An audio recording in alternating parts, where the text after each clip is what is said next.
ଶ୍ରୀଚରଣ ମୋର କୋଟି କୋଟି ପ୍ରଣାମ। ଇଷ୍ଟ ପରିବାରଙ୍କର ପ୍ରତ୍ୟେକ ପ୍ରତ୍ୟେକଙ୍କର ଶ୍ରୀଚରଣ ମୋର କୋଟି କୋଟି ପ୍ରଣାମ। ଆଜି ଏହି ପବିତ୍ର ଆଭାସୀ ସତ୍ସଙ୍ଗରେ ଉପସ୍ଥିତ ସମସ୍ତ ପରମ ସମ୍ମାନୀୟ ପବିତ୍ର ପାଞ୍ଜାଧରୀ କର୍ମୀଗଣ, ଗୁରୁ ଭାଇ ମାତାଏ, ସମସ୍ତ ସତ୍ସଙ୍ଗୀ ପ୍ରେମୀଙ୍କୁ ମୋର ସାଦର ଜୟ ଗୁରୁ। ଯାହା ହଉ ବହୁତ ଆନନ୍ଦ ଲାଗୁଛି। ଆଜି ଆମେ 1593ତମ ଅନଲାଇନ ସତ୍ସଙ୍ଗ ଗୋବିନ୍ଦପୁର ସତ୍ସଙ୍ଗ କେନ୍ଦ୍ର ସହିତ ଯୋଡି ହେଇଛେ। ମତେ କିଛି ଇଷ୍ଟ ପ୍ରସଙ୍ଗ କରିବାର ସୁଯୋଗ ଦେଇଥିବାରୁ ମୁଁ କୃତଜ୍ଞତାର ସହିତ ଆଭାର ବ୍ୟକ୍ତ କରୁଛି ଆମର ଶ୍ରଦ୍ଧେୟ ବିଜ୍ଞାନ ଭାଇଙ୍କ ପାଖରେ। ଆଜି ଯେଉଁମାନେ ଭୋଗ ନିବେଦନ କରିଛନ୍ତି ସମସ୍ତଙ୍କର ମଙ୍ଗଳ କାମନା ପାଇଁ ଦୟାଳୁଙ୍କ ଶ୍ରୀଚରଣରେ ପ୍ରାର୍ଥନା କରୁଛି। ସେମାନେ ଭକ୍ତି ନିବେଦ କରିଛନ୍ତି, ସଙ୍ଗୀତ କୀର୍ତ୍ତନ ସମସ୍ତଙ୍କର ମଙ୍ଗଳ କାମନା ପାଇଁ ଦୟାଳୁଙ୍କ ଶ୍ରୀଚରଣରେ ମୁଁ ପ୍ରାର୍ଥନା କରୁଛି। ଯାହା ହଉ ବହୁ ଦିନ ଆଗରୁ ବିଜ୍ଞାନ ଭାଇ କହୁଥିଲେ ଆମର ଆକ୍ଚୁଆଲି ପ୍ରେୟାର ଟାଇମ ଏଠି କୋଇନସାଇଡ ହେଇଯାଉଛି, ସେଥିପାଇଁ ଟାଇମ ଦେଇ ହଉନି। ବର୍ତ୍ତମାନ ବି 6:02ରେ ପ୍ରେୟାର ଟାଇମ ଥିଲା, ପ୍ରେୟାର ପରେ ହିଁ ମୁଁ ବର୍ତ୍ତମାନ ଅଛି, ଉପସ୍ଥିତ ଅଛି। ଯେହେତୁ ମୁଁ ଯୋଗ ହେଇଯାଇଥିଲି କିନ୍ତୁ ବର୍ତ୍ତମାନ ହିଁ ମୁଁ ଫ୍ରି ରହିଲି ଆଲୋଚନା କରିବା ପାଇଁ। ଯାହା ହଉ ନିରନ୍ତର ଭାବରେ 1593 ଦିନ ହେଲାଣି ଆପଣମାନେ ଏଇ ସତ୍ସଙ୍ଗକୁ ଆଗେଇ ନେଇଛନ୍ତି। ଆଉ ସକାଳୁ ସକାଳୁ ଉଠି ସିଏ ଆମକୁ ଗୋଟେ ପ୍ରେରଣା ବି ଦିଏ ଠାକୁରଙ୍କର ଗ୍ରନ୍ଥ ପାଠ ଓ ନାମ ଧ୍ୟାନ କରିବା ମାଧ୍ୟମରେ। ଆମେ ଜୀବନର ଉଦ୍ଦେଶ୍ୟକୁ ପ୍ରଥମେ ଆମକୁ ବୁଝିବାକୁ ପଡିବ। ଏତେ ଦିନ ହେଲାଣି ଅନଲାଇନ ସତ୍ସଙ୍ଗ ହେଲାଣି, ସମସ୍ତେ ସବୁ କିଛି ଜାଣିଲେଣି, କିନ୍ତୁ ବର୍ତ୍ତମାନ କରିବାର ହିଁ ସମୟ ଆସିଲାଣି। ବେଳେ ବେଳେ ହୁଏ କଣ, ଆମେ ଆମର ନିଜର ବୃତ୍ତି ପ୍ରବୃତ୍ତି ଚଳନ ପାଇଁ ଇଷ୍ଟଙ୍କ କାମ ବି ଠିକରେ ହେଇପାରେ ନା, ଯୋଉଟା କି ଠାକୁର ସତ୍ୟାନୁସରଣରେ କହିଛନ୍ତି ସର୍ବପ୍ରଥମେ ଆମକୁ ଦୁର୍ବଳତା ସହିତ ଯୁଦ୍ଧ କରିବାକୁ ହବ। ଆଉ ଗୋଟେ ଜାଗାରେ ବି କହିଛନ୍ତି ଦେହ ଥିବା ପର୍ଯ୍ୟନ୍ତ ଅହଙ୍କାର ଯାଏ ନା, ଆଉ ଭାବ ଥିବା ପର୍ଯ୍ୟନ୍ତ ଅହମ ବି ଯାଏ ନା। ତା ମାନେ ମୁଁ ଯେପର୍ଯ୍ୟନ୍ତ ବଞ୍ଚିଛି ମୋର ଅହଙ୍କାର ଯିବନି। ଆଉ ପ୍ରଥମେ କହିଛନ୍ତି ସର୍ବପ୍ରଥମେ ମତେ ଦୁର୍ବଳତା ସହିତ ଲଢିବାକୁ ପଡିବ। ତା ମାନେ ମୋ ଜୀବନ ସାରା ଯେପର୍ଯ୍ୟନ୍ତ ବଞ୍ଚିଛି ସେଇ ଦୁର୍ବଳତା ସାଙ୍ଗରେ ମୋର ଯୁଦ୍ଧ ହିଁ କରିବାକୁ ପଡିବ। ବହୁତ ସାଂଘାତିକ କଥା, ଯୋଉଟା କି ପରମ ପୂଜ୍ୟପାଦ ଶ୍ରୀ ଆଚାର୍ଯ୍ୟଦେବ କହୁଥିଲେ। କହିଲେ ତାହେଲେ ସେଇଠୁ ମୁକ୍ତି ପାଇବାର ରାସ୍ତା କଣ? ମୁଁ ସଦାବେଳେ ଖାଲି ତ ଦୁର୍ବଳତା ସହିତ ଲଢିବି, ମୋର ତ ଅହଙ୍କାର ହିଁ ତ ରହିବ। କାହିଁକି ନା ଯେହେତୁ ମୁଁ ଏଇ ପାର୍ଥିବ ବସ୍ତୁକୁ ମୁଁ ଉପଭୋଗ କରିବା ପାଇଁ ଚାହେଁ, ମୋ ଜୀବନର ମୋ ଉଦ୍ଦେଶ୍ୟଟା ଜାଣିପାରେ ନା। ମୁଁ ନିଜେ ହିଁ ଗୋଟେ ଡିସାଇଡ କରେ ମୋର ଏଇ ଜୀବନରେ ଏଇ ଜିନିଷଟା ଦରକାର, ତାକୁ ନେଇକି ବି ମୁଁ ଅହଙ୍କାର କରେ ଆଉ ତାକୁ ଏନ୍ଜୟ କରିବା ପାଇଁ ଚେଷ୍ଟା କରେ। ଯୋଉ ପାର୍ଥିବ ବସ୍ତୁକୁ ମୁଁ ଏନ୍ଜୟ କରିବା ପାଇଁ ଚେଷ୍ଟା କରେ, ଯୋଉଟାକୁ ମୁଁ ଭାବେ ମୁଁ ଏଇଟାକୁ ଉପଭୋଗ କରିବି, କିନ୍ତୁ ଧୀରେ ଧୀରେ ସିଏ କଣ ମୁଁ କଣ ଉପଭୋଗ କରି ସିଏ ହିଁ ମତେ ଉପଭୋଗ କରିବାକୁ ଆସେ।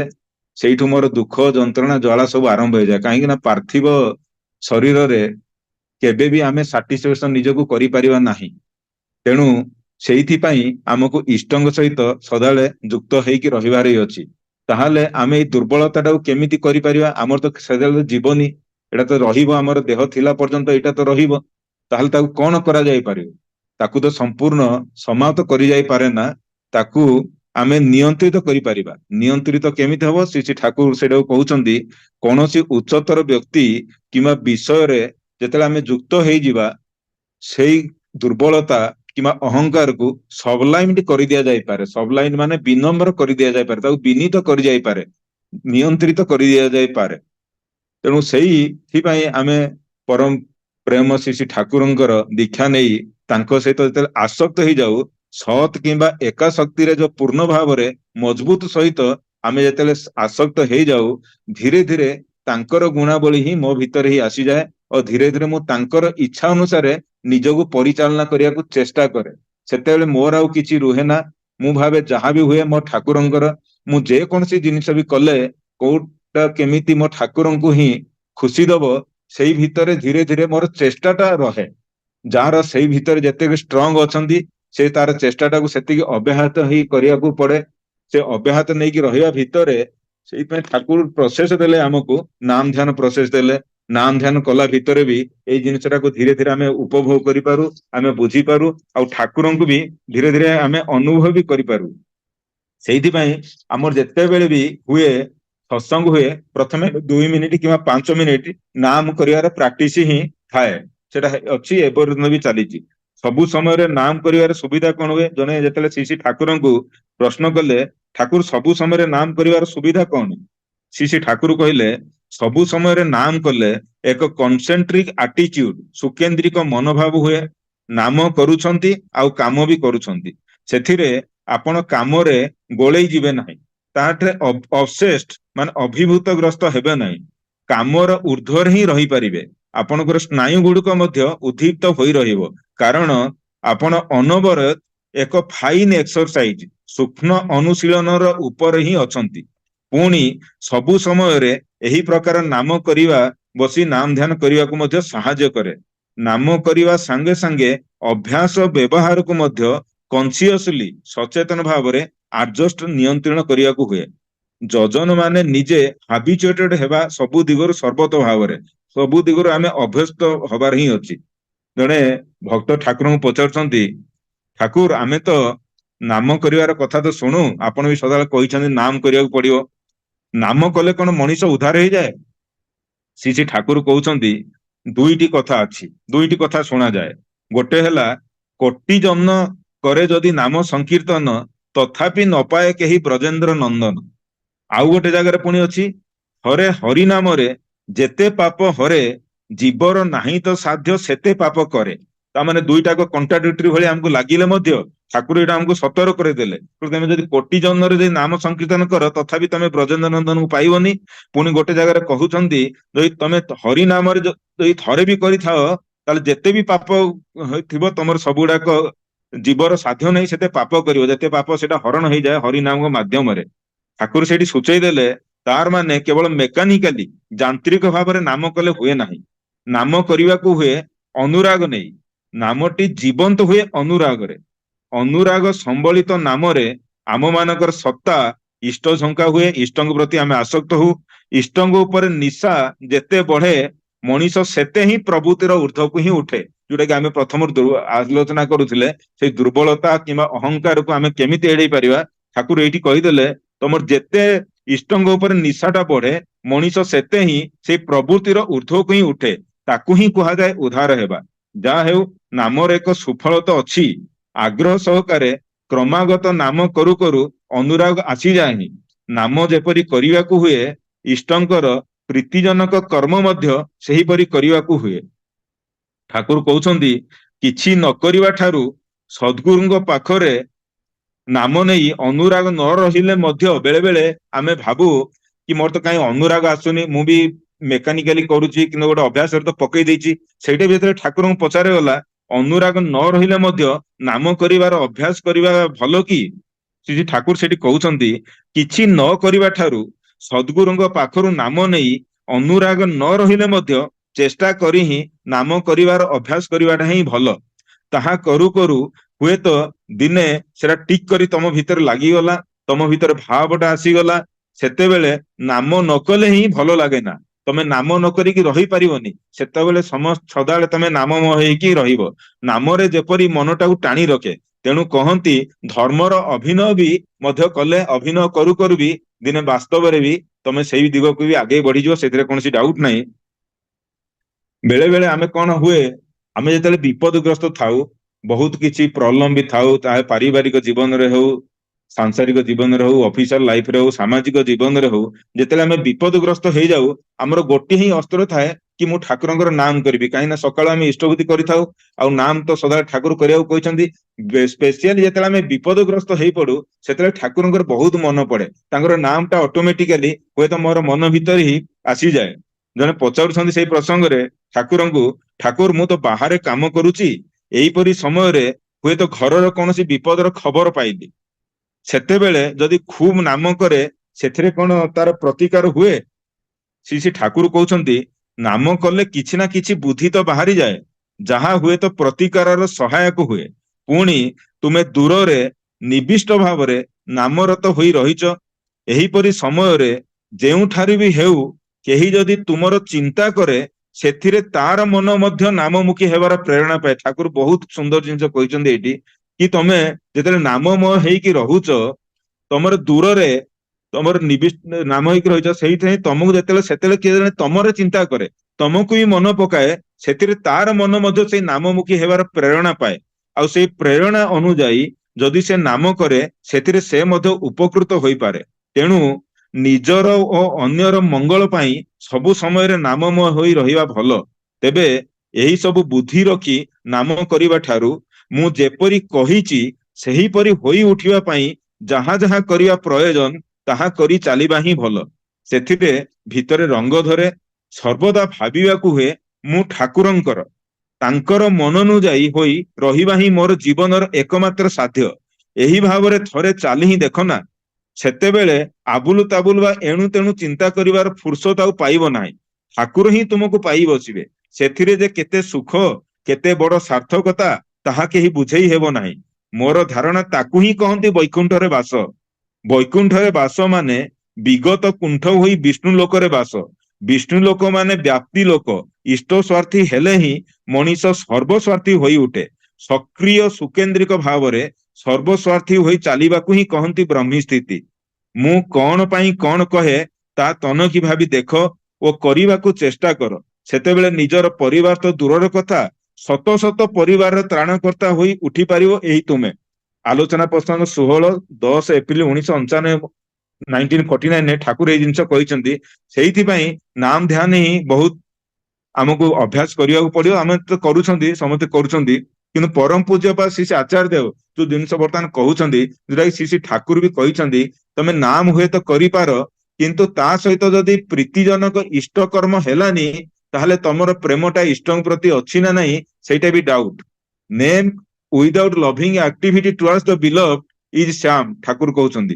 କହୁଛନ୍ତି ତମେ ତାଙ୍କର ପ୍ରୀତିଜନିକ କର୍ମ ବି କରିବାକୁ ପଡିବ। ସେଇ ପ୍ରୀତିଜନିକ କର୍ମର କରିବା ପାଇଁ ଆମକୁ ପ୍ରେରଣା ଦଉଛନ୍ତି ଶ୍ରୀ ଶ୍ରୀ ଆଚାର୍ଯ୍ୟ ଦେବ। ସେ ଯେତେବେଳେ ଯାହା ଚାହୁଁଛନ୍ତି, ସେ ଆମେ ଯଦି ତାକୁ ବିନା କୋଶ୍ଚିନରେ ତାହା କରି କରି ଚାଲୁ, ସେଇଥିରେ ହିଁ ଆମର ଠାକୁରଙ୍କ ପ୍ରତି ଆହୁରି ବି ଭକ୍ତି ବି ବଢିଯାଏ। ବେଳେ ବେଳେ ସେଇ ପାର୍ଥିବ ଜଗତରେ ଆମକୁ ଡିସାଇଡ କରିବାକୁ ପଡେ, ମୁଁ ବର୍ତ୍ତମାନ ସଂସାରକୁ ପ୍ରାୟୋରିଟି ଦେବି କିମ୍ବା ମୋର ଇଷ୍ଟଙ୍କୁ ପ୍ରାୟୋରିଟି ଦେବି। ସେଟା ବେଳେ ବେଳେ ମନରେ ହିଁ ଆସିଯାଏ କି ମୁଁ ବର୍ତ୍ତମାନ କୋଉଠି କରିବି। ମୁଁ ଯେତେବେଳେ ଠାକୁରଙ୍କ କାମ କରିବାକୁ ଯାଉଛି, ମୋର ତ କିଛି ପାରିବାରିକ କାମ ବି ଟିକେ ବାଧା ଆସୁଛି ବୋଲି ଆମେ ଭାବୁ। ବେଳେ ବେଳେ ସେଟା ଆମକୁ କନଫ୍ୟୁଜନରେ ପକାଏ। କିନ୍ତୁ ଯେଉଁମାନେ ନାମ ଧ୍ୟାନ ପରାୟଣ ହୋଇ ରୁହନ୍ତି, ଠାକୁରଙ୍କ ପ୍ରତି ତାଙ୍କର ଅଚ୍ୟୁତ ଅନୁରାଗ, ଇଷ୍ଟନିଷ୍ଠା ପରାୟଣ ହୋଇଥାନ୍ତି, ସେମାନେ ସଦାବେଳେ ହିଁ ଠାକୁରଙ୍କ କାମକୁ ହିଁ ପ୍ରିଫରେନ୍ସ ଦିଅନ୍ତି। ଯଦିଓ ଠାକୁର କହିଛନ୍ତି ତମର ବ୍ୟକ୍ତିଗତ କର୍ମ ଆଉ ଇଷ୍ଟ କର୍ମ ଭିତରେ କିଛି ଡିଫରେନ୍ସ ନାହିଁ। ତମର ଯଦି ବ୍ୟକ୍ତିଗତ କର୍ମ ବି ଯଦି ଇଷ୍ଟଙ୍କ ମାଫିକ ହୋଇଯାଏ, ସେଇଟା ହିଁ ଇଷ୍ଟ କର୍ମ ହେଲା। ତମେ ଘରେ ମୋର ଠାକୁର ଯେମିତି ଚାହିଁଛନ୍ତି ସେଇ ଅନୁସାରେ ଯଦି ତମର ଚାଲିଚଳନ, ଆଚରଣ, ବ୍ୟବହାର ସମସ୍ତଙ୍କ ପ୍ରତି ରହିଲା, ତମ ସ୍ତ୍ରୀଙ୍କ ପ୍ରତି ରହିଲା, ତମ ପିଲା ଛୁଆଙ୍କ ପ୍ରତି ରହିଲା, ତମ ବାପା ମାଙ୍କ ପ୍ରତି ରହିଲା, ଅଫିସରେ ତମେ ଯୋଉ କାମ କଲେ ମୋ ଠାକୁରଙ୍କର ପ୍ରତିଷ୍ଠା ବରଂ ହବ, ତାଙ୍କର ବଦନାମ ହବନି, ସେଇ ଟାଇପର ଯଦି କାମ କରି କରି ଚାଲ, ସମାଜରେ ଯୋଉ କାମ କଲେ ମୋର ଆଚରଣ ଯେମିତି ହେଲେ ମୋ ଠାକୁରଙ୍କର ହିଁ ପ୍ରତିଷ୍ଠା ହବ, ଯଦି ସେଇ ଟାଇପର କର୍ମ କରି କରି ଚାଲ, ସେଇଟା ବି ତ ଇଷ୍ଟ କର୍ମ ହେଲା। ତେଣୁ ଦୁଇଟାକ ଭିତରେ ବେଶୀ କିଛି ଡିଫରେନ୍ସ ନାହିଁ। କିନ୍ତୁ ବେଳେ ବେଳେ କଣ ହୁଏ, ଆମେ ଇଷ୍ଟଙ୍କୁ ଇଗ୍ନୋର କରି ବେଳେ ବେଳେ ନିଜର ବ୍ୟକ୍ତିଗତ ଧନ୍ଦାରେ ବେଶୀ ମାତି ଯାଉ। ସେତେବେଳେ ହିଁ ଆମେ ବହୁତ ପ୍ରୋବ୍ଲେମର ସମ୍ମୁଖୀନ ହଉ। ଆଉ ସେ ପ୍ରୋବ୍ଲେମର ସମ୍ମୁଖୀନ ହେଇ ସେ ପ୍ରୋବ୍ଲେମଟା କେତେ କାଂଶରେ ବଢିଯାଏ, ତାର ସମାଧାନ ବି ଆମେ ପାଉନା। ଯେମିତି ଗୋଟେ ଏକ୍ସାମ୍ପଲ ଦିଆଯାଇପାରେ, ଥରେ ଜଣେ ରୀତି ଦାଦାଙ୍କର ପ୍ରଥମରୁ ଡିସାଇଡ ଥିଲା ସେ ଠାକୁରଙ୍କର ଟିକେ ଦୀକ୍ଷା ପ୍ରୋଗ୍ରାମରେ ଯିବେ। ଯେତେବେଳେ ଦୀକ୍ଷା ପ୍ରୋଗ୍ରାମରେ ଯିବେ, ତାଙ୍କର ପୁତ୍ର ବଧୂ, ତାଙ୍କର ବୋହୂଙ୍କର ସେତେବେଳେ ଡେଲିଭରି ପିରିୟଡ ଆଉ ତାଙ୍କର ପୁତ୍ର ବଧୂଙ୍କର ହେମୋଗ୍ଲୋବିନ ବହୁତ କମ। ଆଉ ସେଇ ଟାଇମରେ ଏହା ହିଁ ଦେଖାଯାଇଛି କି ତାଙ୍କର ଗର୍ଭସ୍ଥରେ ଯୋଉ ସନ୍ତାନ ଅଛି, ତାର ନାହିର ଯୋଉ ନାଡଟା ତାର ଗଳାରେ, ବେକରେ ପୁରା ଗୋଡେଇ ହେଇଯାଇଛି। ମାନେ ସେ ସନ୍ତାନଟା ଓଲଟି ଯାଇଛି ପେଟ ଭିତରେ, ଆଉ ତାର ନାଭିର ନାଡଟା ତାର ଗଳା ଭିତରେ ଗୋଡେଇ ହେଇଯାଇଛି। ତେଣୁ ବର୍ତ୍ତମାନ ବହୁତ ବିପଦଜନକ ସ୍ଥିତି। ଆଉ ଆଙ୍କର ହେମୋଗ୍ଲୋବିନ ବି କମ। ତେଣୁ ବର୍ତ୍ତମାନ ଏଇଥର ଛୁଆ ହିଁ ବଞ୍ଚିବ, ନହେଲେ ମା ହିଁ ବଞ୍ଚିବ। ବର୍ତ୍ତମାନ ଆଉ କଣ କରାଯାଇପାରେ, ସମସ୍ତେ ବ୍ୟସ୍ତ। ଏଇ ରୀତି ଦାଦା କିନ୍ତୁ ଯେହେତୁ ତାଙ୍କର ଗୋଟେ ଇଷ୍ଟଙ୍କ କର୍ମରେ ଆଗରୁ ଯିବାର ଥିଲା, ସେ ତାଙ୍କର ପାଞ୍ଜା ବ୍ୟାଗ ଧରି, ତାଙ୍କର ଦଣ୍ଡ ଧରି ଯେତେବେଳେ ବାହାରୁଛନ୍ତି, ସେତେବେଳେ ସମସ୍ତେ ପ୍ରତିବାଦ କରୁଛନ୍ତି। ତାଙ୍କର ପୁତ୍ର ଆସୁଛନ୍ତି, ତାଙ୍କର ସ୍ତ୍ରୀ ପତ୍ନୀ ଆସୁଛନ୍ତି, କହୁଛନ୍ତି ତମେ ଏଇ ସବୁ କଣ କରୁଛ, ଏଇଠି ବୋହୂର ଏଇ ଅବସ୍ଥା, ସାଂଘାତିକ ଅବସ୍ଥା, ତମେ ସେଇଥିରେ କଣ ଗୋଟେ ବାହାରିବାକୁ ଚାହୁଁଛ ଇଷ୍ଟଙ୍କ କାମ କରିବା ପାଇଁ, ଦୀକ୍ଷା ଦେବା ପାଇଁ, ସେମିତି କଣ? ତଥାପି ସେ କାହାର କଥା କିଛି ନ ଶୁଣି ମନେ ମନେ ଭାବିଲେ, କହିଲେ ଏଇ ଯୋଉ ସିଚୁଏସନ ଅଛି, ସେଥିରେ ମୁଁ ବା ରହିକି ଏଇଠି କଣ କରିପାରିବି? ମୁଁ ତ ଇଷ୍ଟଙ୍କର କର୍ମ ପାଇଁ ପ୍ରଥମରୁ କଥା ଦେଇଦେଇଛି, ମୁଁ ତାଙ୍କ କାମରେ ହିଁ ଲାଗିଯାଏ। ସେ ଭାବି ସେ ତାଙ୍କର ଚାଲିଗଲେ। ଚାଲି ଯାଇ ଯେତେବେଳେ ଦୀକ୍ଷା ଦେଇ ଯେତେବେଳେ ସନ୍ଧ୍ୟା ବେଳକୁ ସେ ଫେରୁଛନ୍ତି, ଘରକୁ ଯେତେବେଳେ ଫେରୁଛନ୍ତି, ସେତେବେଳେ ତାଙ୍କର ପୁଅ ତାଙ୍କର ଗୋଡ ଧରି କ୍ଷମା ମାଗୁଛି, କହୁଛି ବାପା ମୁଁ ଆପଣଙ୍କୁ ବୁଝିପାରିଲିନି, ମୁଁ ସେତେବେଳେ ଆପଣଙ୍କୁ ବାଧା ଦଉଥିଲି ଇଷ୍ଟଙ୍କ କର୍ମ କରିବାକୁ, କିନ୍ତୁ ଆପଣ ଯେ ଇଷ୍ଟଙ୍କ କର୍ମ କରିବାକୁ ଗଲେ ଆଉ ସେଇ ଭିତରେ ସ୍ୱାଭାବିକ ଭାବରେ ସେ ଗର୍ଭରେ ଯୋଉ ସନ୍ତାନ ଥିଲା ସେ ପୁଣି ଓଲଟି ଯାଇକି ତାର ସ୍ୱାଭାବିକ ଅବସ୍ଥାକୁ ଆସିଗଲା, ଆଉ ତାର ଜନ୍ମ ହିଁ ହେଇଛି, ଆଉ ସେଇଟା ଠାକୁରଙ୍କ ଦୟାରୁ ହିଁ ହେଇଛି।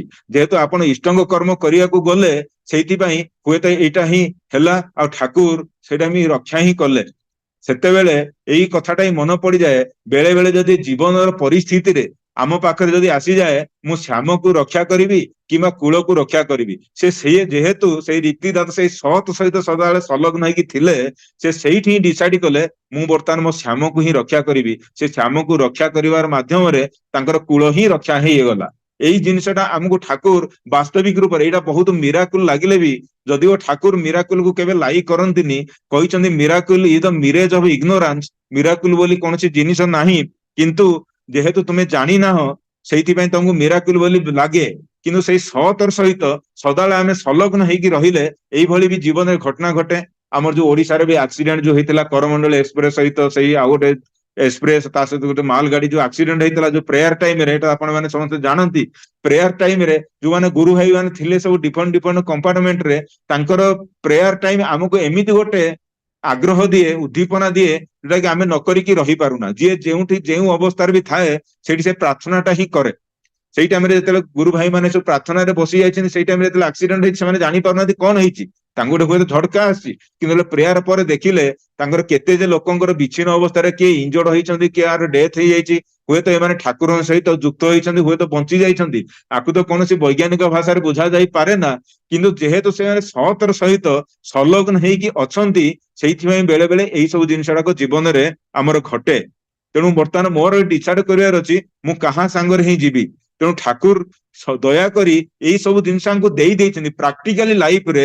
ସକାଳୁ ଉଠି ନାମ ଧ୍ୟାନ କରିବା, ସତ ଅନୁଜ୍ଞା ପଢିବା, ଠାକୁରଙ୍କର ଇଷ୍ଟଭୂତି ଦେବା, ଏଇ ସବୁ ଜିନିଷ କରିବା ମାଧ୍ୟମରେ ମୋର ଯେ କେତେ କର୍ମଫଳ ଖଣ୍ଡନ ହେଇଯାଏ, ଟାଇମଲି ପ୍ରେୟାର କରିବା, ଏଇ ସବୁ ଆମେ କିଛି ବି ମାନେ କଳ୍ପନା ବି କରିପାରେ ନା।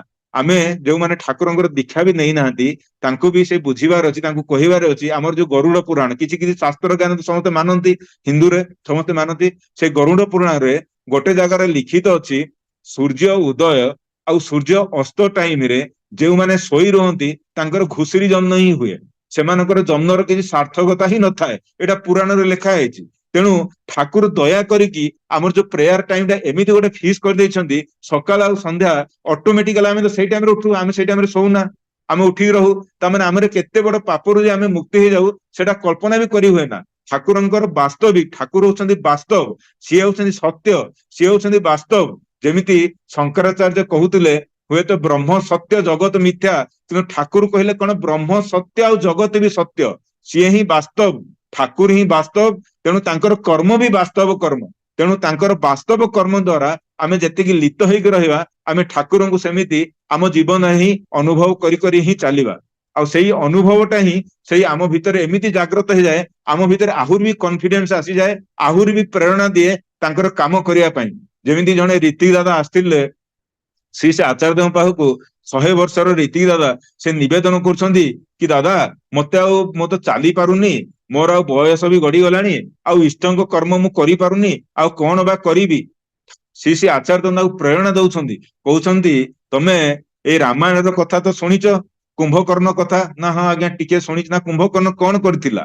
ଯେତେବେଳେ ଭଗବାନ ରାମଚନ୍ଦ୍ର ତାକୁ ତୀର ଦ୍ଵାରା ତାର ଗୋଡ ହାତ କାଟି ଦେଇଛନ୍ତି, ତଥାପି ସେ ଘୁଷୁଡି ଘୁଷୁଡି ସେ ଶ୍ରୀରାମଚନ୍ଦ୍ରକୁ ଆକ୍ରମଣ କରିବା ପାଇଁ ଆଗେଇ ଆସିଛି। କାହିଁକି ନା ତାର ଲକ୍ଷ୍ୟସ୍ଥଳ ହେଲା ସେଇ ପର୍ଯ୍ୟନ୍ତ ପହଞ୍ଚିବା, ତାଙ୍କୁ ପରାସ୍ତ କରିବା। ଯଦି ଜଣେ ରାକ୍ଷସ ତାର ଲକ୍ଷ୍ୟସ୍ଥଳରୁ ବିଚ୍ୟୁତ ହେଇପାରେ ନା, ଯେତେ ବଡ ବିପଦ ଥିଲେ ବି, ତାହେଲେ ଆମେ ତ ଇଷ୍ଟଙ୍କୁ ନେଇକି ଚାଲିଛେ, ଆମେ କଣ ସେତିକି କରିପାରିବାନି? ଆମର ଯଦି ମନରେ ଆମେ ଷ୍ଟ୍ରଙ୍ଗ କରିବା, ଆମେ ଯଦି ଠାକୁରଙ୍କ ପ୍ରତି ସେତିକି ଭଲ ପାଇବା, ଆମ ଭିତରେ କଣ ସେଇ ପ୍ରେରଣାଟା ଆସିବନି? ତାହେଲେ ବୟସଟା କଣ ସେଠି ଦେଖାଯାଏ? ସେଇଟା ତ ମୁଁ ଠାକୁରଙ୍କର କର୍ମ ହିଁ କରି କରି ଚାଲିବି। ସେଇ ପ୍ରେରଣାଟା ଏମିତି ସେଇ ରୀତି ଦାଦାଙ୍କୁ ଦେଲା। ସେ ଜଣେ ଗୋଟେ ହୁଇଲ ଚେୟାର କିଣିଲେ, ସେ ହୁଇଲ ଚେୟାରରେ ବସି ନିଜେ ଯୁଆଡେ ବି ଯାଉଛନ୍ତି ଗାଡିରେ ହୁଇଲ ଚେୟାର ଟାକୁ ରଖି ଦେଇଥାନ୍ତି, ପୁଣି ଉଠିଲେ ହୁଇଲ ଚେୟାରରେ ବସି ବସି ତାଙ୍କୁ ଯାଜନ ବି କରୁଥାନ୍ତି, ଷ୍ଟେଜରେ ହ୍ୱିଲ ଚେୟାରକୁ ନେଇ ସେଠି ଯାଜନ କରୁଥାନ୍ତି, ସେଇଠି ବି ଦୀକ୍ଷାରେ ବି ଦଉଥାନ୍ତି। ସେଇ ଭିତରେ ଦେଖାଗଲା ଧୀରେ ଧୀରେ ତାଙ୍କର ମନର ଶକ୍ତିଟା ବି କାଫି ବଢିଗଲା। ସେ ଯେତେବେଳେ ତାଙ୍କୁ ଦୁର୍ବଳ ଅନୁଭବ କରୁଥିଲେ, ଠାକୁରଙ୍କ କର୍ମ କରିବା ଦ୍ଵାରା ସେ ଦୁର୍ବଳ ଭାବଟା ତାଙ୍କ ଭିତରେ ଆଉ ରହିଲାନି। ସେ ସଦାବେଳେ ଯୁକ୍ତ ହେଇକି ରହିଲେ, ଆଉ ତାଙ୍କର ବୟସଟା ବି ତାଙ୍କୁ ହିଁ ଜଣା ପଡିଲାନି।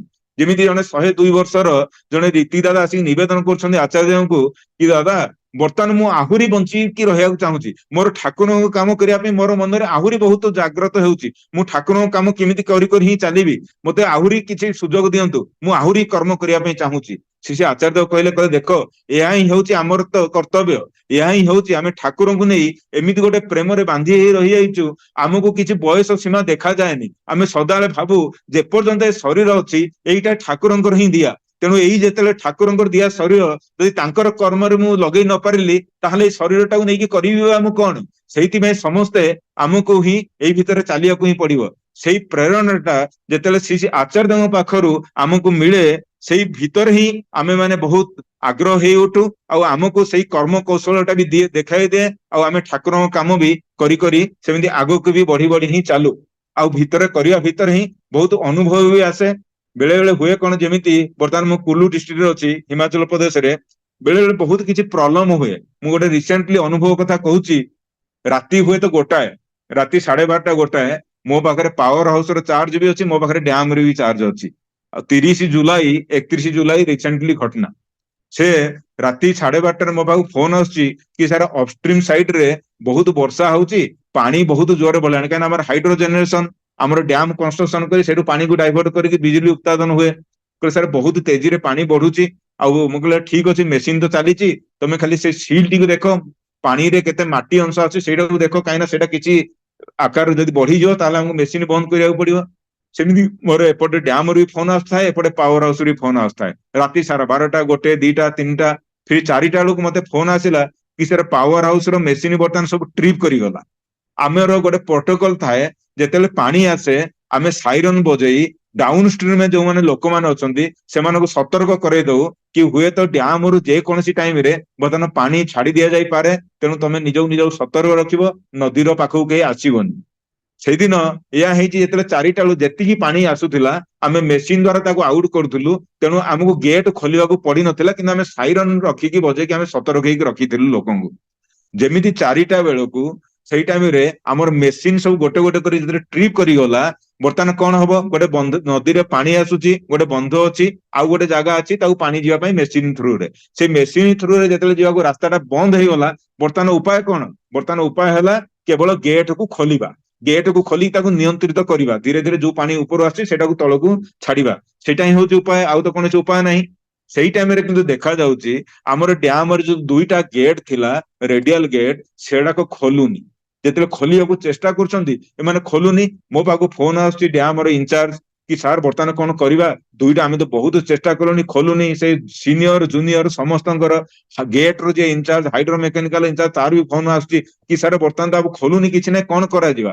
ଆମର ଏଠାକାର ମାକ୍ସିମମ୍ ଯୋଉ ଲେଭେଲ ଅଛି 1330 ମିଟର, ଯୋଉଟା ସି ଲେଭେଲ ଉପରେ ଟେକ୍ନିକାଲ ଟର୍ମ, 1330 ମିଟର ହଉଛି ମାକ୍ସିମମ୍ ଲେଭେଲ। ତା ଉପରକୁ ଆମେ ଆଉ ଯାଇ ହିଁ ପାରିବୁନି। ଆମର ଏଇଟା ହଉଛି rock field dam. Rock field dam ମାନେ ସେଇଟା ପୁରା ମାଟିରେ ହିଁ, ତଳେ ପୁରା ମାଟି। ଯଦି ଗଲତିରେ ସେଇ ଡ୍ୟାମ ଉପରେ ପାଣି ଚାଲିଯାଏ, ଯଦି ଓଭର ଟପଲ ହେଇଯାଏ, ତାହେଲେ ଡ୍ୟାମ ବ୍ରେକ୍ ହବାର ବହୁତ ଚାନ୍ସ ଅଛି। ଯଦି ବ୍ରେକ୍ ହବ, ଡାଉନ ଷ୍ଟ୍ରିମ ସାଇଡରେ ହଜାର ହଜାର ଲୋକଙ୍କର ଗାଁ ଅଛି, ସମସ୍ତେ ବହିଯିବେ, କାହା ଯେ ଚାଲିଯିବେ, କିଛି ବି ତାର କିଛି ଖୋଜ ଖବର ରହିବନି। ତେଣୁ ବର୍ତ୍ତମାନ ସମସ୍ତେ ପ୍ୟାନିକ ସିଚୁଏସନରେ, ବର୍ଷା ପ୍ରବଳ, ଏଇଠୁ 15 କିଲୋମିଟର ଦୂରରେ ଡ୍ୟାମ। ମୁଁ ସେତେବେଳକୁ ଠାକୁରଙ୍କର ମେଡିଟେସନରେ ବସିଛି, ଯେତେବେଳେ ଏଇଭଳିଆ ସିଚୁଏସନ ଅଛି, ସାର୍ ବର୍ତ୍ତମାନ ତ ଉପାୟ ନାହିଁ, 1330, 1330.5, 1331.5 ମାନେ 1.5 ମିଟର ଡେଞ୍ଜର ର ପୁରା, ଏଫଆର 1.5 ମିଟର ଉପରେ ଯେତେବେଳେ ଗଲାଣି, ଆଉ ମାତ୍ର 50.5 ମିଟର ଅଛି ଯାହାକି ବାହାରୁ ଓଭର ଟପଲ ହବ, ସମସ୍ତେ ପ୍ୟାନିକ କରୁଛନ୍ତି, ସାର୍ ତ ଆମର ତ ଭାଗିବାକୁ ପଡିବ, ଏଇଠି ତ ଆମେ ତ ନିଜର ଜୀବନ ହିଁ ବଞ୍ଚେଇବୁ, ବର୍ତ୍ତମାନ କଣ କରିବୁ? ଆମର ଗୋଟେ ଅଲ୍ଟରନେଟ ଥାଏ, କିଛି ଦୂର ଗୋଟେ ଡାଇଭରସନ ଟନଲ ଗେଟ୍। ସେତେବେଳେ ମୁଁ ଠାକୁରଙ୍କ ପାଖରେ ବସିଥାଏ, ଠାକୁରଙ୍କୁ ପ୍ରଣାମୀ ଦେଇ ମୁଁ ଏତିକି ହିଁ କେବଳ କହିଲି, ମୁଁ ସିଚୁଏସନ ଟାକୁ ଜଣେଇଦେଲି, ଠାକୁରଙ୍କୁ ତ କିଛି ମଗାଯାଏ ନା, ସିଚୁଏସନକୁ ଜଣେଇ ଦିଆଗଲା ଠାକୁରଙ୍କୁ କି ଠାକୁର ବର୍ତ୍ତମାନ ଏଇଭଳିଆ ପରିସ୍ଥିତି ଆସିଛି, ବର୍ତ୍ତମାନ ବହୁତ ଭୟଙ୍କର ପରିସ୍ଥିତି ଆସିଯାଇଛି, ଆଉ ଆପଣଙ୍କର ଯାହା ହିଁ ଇଚ୍ଛା, ଯାହା ହିଁ ମଙ୍ଗଳ ଇଚ୍ଛା, ସେୟା ହିଁ ପୂରଣ କରନ୍ତୁ। ଆଉ ସେମାନଙ୍କୁ ମୁଁ ଏତିକି କେବଳ ସାନ୍ତ୍ୱନା ଦଉଥାଏ, ତମେ ତମର ଚେଷ୍ଟାକୁ ଅବ୍ୟାହତ ରଖି ରଖି ଚାଲ, ତମେ ତମ ଚେଷ୍ଟାଟାକୁ ହିଁ କରି କରି ଚାଲ, ବାକି ସବୁ ଛାଡିଦିଅ, ତମେ କୋସିସ କର। କାହିଁକିନା ସେମାନେ ଭାଗିବାକୁ ଚାହୁଁଥିଲେ, କାହିଁକିନା ବର୍ତ୍ତମାନ ଭାଗିବେ ଆଉ ନିଜର ଜୀବନ ବଞ୍ଚିବା ପାଇଁ। ମୁଁ କହିଲି ନାଇଁ, ତମେ ଚେଷ୍ଟା କରି କରି ଚାଲ। ସେଇ ଟାଇମରେ ପ୍ରେୟାର ଟାଇମ ଆରମ୍ଭ ହେଇଗଲା। ମୁଁ ଶଙ୍ଖ ବଜେଇ ପ୍ରେୟାର କରି ଯେତେବେଳେ 12-13 ମିନିଟ୍ ପରେ ମୁଁ ପୁଣି ଫୋନ କରେ, ସେ କହିଲେ ସାର୍ ଆପଣ ଆମେ ଯୋଉ ଡିସକସ କଲେ ସେ ଡାଇଭରସନ ଟନେଲ ଗେଟ୍ ଯୋଉଟା ଟିକେ ଦୂରରେ ଅଛି, ତାକୁ ହିଁ ଆମେ କୋସିସ କଲୁ। କୋସିସ କଲା ଭିତରେ ସେଇ ଗେଟ୍ ଟା ଖୋଲିଗଲା। ସେ ଡାଇଭରସନ ଟନେଲ ଗେଟ୍ ଟା କଣ ହଉଛି, ଯୋଉ ପ୍ରୋଜେକ୍ଟର କନଷ୍ଟ୍ରକ୍ସନ ଟାଇମରେ ସେଟା ପାଣିକୁ ଡାଇଭର୍ଟ କରିବାର ତାର କାମ ଥାଏ। କହିଲେ ସାର୍ ସେଇଟା ଆଜି କାମରେ ଆସିଗଲା, ଆଉ ଯଦି ସେଟ୍ ଗେଟ୍ ନ ଖୋଲିଥାନ୍ତା ଆଇ ତ ପୁରା ବିପନ୍ନ ଅବସ୍ଥା ହେଇଯାଇଥାନ୍ତା। ମୁଁ କହିଲି ଦେଖ ଯାହା ହଉ। ତାପରେ ନେକ୍ସଟ ଡେ ଯେତେବେଳେ ଆମେ ଗଲୁ ସେଇଠିକି, ମୁଁ ଯେତେବେଳେ ସିଚୁଏସନ ଦେଖିଲି, ସେମାନେ କହିଲେ, ସେମାନେ ନିଜେ ହିଁ କହୁଥାନ୍ତି, କହିଲେ ସାର୍ ଆମେ ତ ହାତ ପୁରା ଛାଡି ଦେଇଥିଲୁ, ଆମେ ତ ଭାବିଥିଲୁ ଏଇଠୁ ପଳେଇବୁ, ଆମେ ନିଜର ଜୀବନକୁ ବଞ୍ଚେଇକି ପଳେଇବୁ, କିନ୍ତୁ ଆପଣ ଯଦି କହୁଥିଲେ ନାଇଁ ନାଇଁ ଚେଷ୍ଟା କର, ସେଇଟା ଆମେ କଲୁ। କିନ୍ତୁ ଇଏ କିଏ ଗୋଟେ ଅଦ୍ଭୁତ ଶକ୍ତି ଯୋଉଟା କି ଏଇ ଟାଇମରେ ସାହାଯ୍ୟ କଲା, ନହେଲେ ଏଇଟା କାହାର ସାମର୍ଥ୍ୟ ନଥିଲା ଏଇ ଟାଇମରେ ଡ୍ୟାମକୁ ବଞ୍ଚେଇବାର। କହିବାର ମାନେ ଯେତେବେଳେ ସେ ସତ୍ ସହିତ ଆମେ ସେତେବେଳେ ସଂଲଗ୍ନ ହେଇକି ଥାଉ, ଆମର ବାସ୍ତବିକ ଜୀବନରେ ବି ବହୁତ ସମସ୍ୟାର ସମାଧାନ ବି ହୁଏ। ଆଉ ଏମିତି ସମାଧାନ ହେଇଯାଏ ସେଟା ଆମେ କଳ୍ପନା ବି କରିପାରିବା ନାହିଁ। ତେଣୁ ଆମର ସଦାବେଳେ ତାଙ୍କ ସହିତ ସଂଲଗ୍ନ ହେଇକି ରହିବାର ଅଛି। ଏଇ କୁଲୁ ଡିଷ୍ଟ୍ରିକ୍ଟରେ ଯେତେବେଳେ ଆମେ ପ୍ରଥମେ ଆସିଥିଲୁ, ମୁଁ ହିଁ ତ ଏକା ଥିଲି। ଯେତେବେଳେ ପରମ ପୂଜ୍ୟବାସୀ ସେ ଆଚାର୍ଯ୍ୟଙ୍କ ନିର୍ଦ୍ଦେଶରେ ଯେମିତି ଯାହା କୁହାଗଲା ସେଟା କରିବାର ମାଧ୍ୟମରେ ଆମେ ଦେଖିଲୁ ଧୀରେ ଧୀରେ ଲୋକ ବି ବଢିଲେ। ପଛ ଜାନୁଆରୀରେ ଯେତେବେଳେ ଆମେ ଏଠାକରୁ 250 ଲୋକଙ୍କୁ ନେଇ ହିମାଚଳ ପ୍ରଦେଶରୁ ଯାଇଥିଲୁ ଆଶ୍ରମକୁ, ଆଚାର୍ଯ୍ୟ ତ ବହୁତ ଖୁସି ହେଲେ ହିଁ, ଆଉ ସେମାନେ ଲୋକଙ୍କ ଭିତରେ ବି ଏମିତି ଗୋଟେ ଆଗ୍ରହ ଆସିଗଲା। ଆଗ୍ରହ ଆସିଲା ପରେ ସେମାନେ ଆସିକି ଏଠାରେ କହିଲେ ନାଇଁ ଏଇ ସତ୍ସଙ୍ଗ ହଉଛି ସମ୍ପୂର୍ଣ୍ଣ ରୂପରେ ଅଲଗା, ଏଇ ହଉଛି ଅଲଗା। ଏଇଠି ଯେତେବେଳେ ଆଶ୍ରମରେ ଆମେ ଯାଉ ଆଚାର୍ଯ୍ୟଙ୍କର ସଙ୍ଗ କଲୁ, ଆମେ ଲାଗିଲୁ ଗୋଟେ ଅଲଗା ଦୁନିଆକୁ ଆସିଲୁ। ଆମେ ତ ଆମର ଦୁନିଆ ଭିତରେ ହିଁ ସୀମିତ ଥିଲୁ। ଆଉ ଯାହା ହଉ ସେଇ ଭିତରେ ଧୀରେ ଧୀରେ ଧୀରେ ଧୀରେ ଦୀକ୍ଷାର ବି ସଂଖ୍ୟା ବଢିଲା। ଧୀରେ ଧୀରେ ଲୋକ ଜାଣିଲେ ହିମାଚଳ ପ୍ରଦେଶରେ ଲୋକ ଜେନେରାଲି ଦେବ ଦେବୀଙ୍କୁ ନେଇକି ଚାଲନ୍ତି, ସେମାନଙ୍କର ସେମିତି ଗୁରୁଙ୍କୁ ମାନିବା ସେମିତି କିଛି ନଥାଏ। କିନ୍ତୁ ତାଙ୍କୁ ବାସ୍ତବିକ ଯେତେବେଳେ ଠାକୁରଙ୍କର ବାସ୍ତବ କର୍ମ, ଠାକୁରଙ୍କ ନାମ ଧ୍ୟାନ, ଠାକୁରଙ୍କର ପ୍ରେୟାର ଯାହା ଦେଇଛନ୍ତି ସେଗୁଡାକ ଯାଜନ କରିବା ମାଧ୍ୟମରେ ଲୋକ ଧୀରେ ଧୀରେ ଧୀରେ ଧୀରେ ବଢିଲେ। ବଢିବା ଭିତରେ ଏଇଭଳିଆ ବି ସିଚୁଏସନ ହେଇଗଲା, ପଛ ବର୍ଷ ଫ୍ଲଡ ଟାଇମରେ ଯେତେବେଳେ ଚିଫ ମିନିଷ୍ଟର ରିଲିଫ ଫଣ୍ଡରେ ପରମ ପୂଜ୍ୟପାତ ଶ୍ରୀ ଆଚାର୍ଯ୍ୟ 50 ଲକ୍ଷ ଟଙ୍କା ଦେଇଥିଲେ, ଜଗତ ଦେଇଥିଲେ, ଅର୍ଘ୍ୟ ଦେଇଥିଲେ, ସେତେବେଳେ ଚିଫ ମିନିଷ୍ଟର ନିଜେ କହୁଥିଲେ ଏଇ ସତ୍ସଙ୍ଗ ତ ଆମେ ଜାଣିନୁ, ଇଏ କୋଉଠାକ ସତ୍ସଙ୍ଗ କେମିତି ଆମକୁ ଦେଇଛନ୍ତି। ସେ ବର୍ଷେ ହେଲାଣି ସେମାନେ କହୁଥିଲେ ସେ କି ନାଇଁ ନାଇଁ କେମିତି ଆସନ୍ତୁ ଆମେ ଦେଖା କରିବା। ଆମର ଯେହେତୁ ବର୍ତ୍ତମାନ କିଛି ଚାଲିଛି, ଗୋଟେ ଜମିନ ନେବାର ଚାଲିଛି, ଯେତେବେଳେ ଆମର ଜଣେ ଗୁରୁ ଭାଇ ଯେତେବେଳେ ଚିଫ ମିନିଷ୍ଟର ପାଖକୁ ଯାଉଛନ୍ତି, ତାଙ୍କୁ ଗୋଟେ ସତ୍ୟାନୁସରଣ ବହି ଦଉଛନ୍ତି, ସତ୍ୟାନୁସରଣ ବହି ଦେଇ କହୁଛନ୍ତି ସେ ଆମ ଠାକୁରଙ୍କର ଲିଖିତ ସହିତ ଲିଖିତ, ଆପଣଙ୍କୁ ଯେତେବେଳେ ସମୟ ହବ ସେ ବହିଟାକୁ ହିଁ ପଢନ୍ତୁ। ସେ କହିଲେ ତାହେଲେ ଠିକ ଅଛି, ବହୁତ ଭଲ ଲାଗିଲା, ଆନନ୍ଦ ଲାଗିଲା। ଆଉ ତମେ ବର୍ତ୍ତମାନ କଣ ଉଦ୍ଦେଶ୍ୟ? କହିଲେ ଆମର ଏମିତି ଗୋଟେ ଜମିନ କିଣିବାର ଅଛି ହିମାଚଳ ପ୍ରଦେଶରେ। କହିଲେ ଠିକ ଅଛି, କିଛି ନାହିଁ। ସେ ଚିଫ ମିନିଷ୍ଟର ତାଙ୍କର ନିଜର ଜଣେ ପଠଉଛନ୍ତି, ତାଙ୍କ ନିଜର ପରିଚିତ ବ୍ୟକ୍ତିକୁ ପଠଉଛନ୍ତି, କହୁଛନ୍ତି ତୁ ଯାଇକି ସେମାନଙ୍କ ସବୁ କାମ କରିଦିଏ, ଯୋଉଠି ଯାହା ତାଙ୍କର ଫାଇଲ ଫସି ଯାଇଛି ସବୁ କାମ କରେ। ସେ ଆସୁଛନ୍ତି, ଏଇଠି କଲା ଭିତରେ କିଛିଟା ହୁଏତ ସାଇନ କରିବାର ଜରୁରତ ପଡୁଛି ଦେଓଘରରୁ, ସେ ନିଜେ ହିଁ ପଠଉଛନ୍ତି ତୁ ଦେଓଘରକୁ ଯା। ସେଇ ବ୍ୟକ୍ତି ନିଜେ ଦେଓଘରରୁ ଯାଉଛନ୍ତି।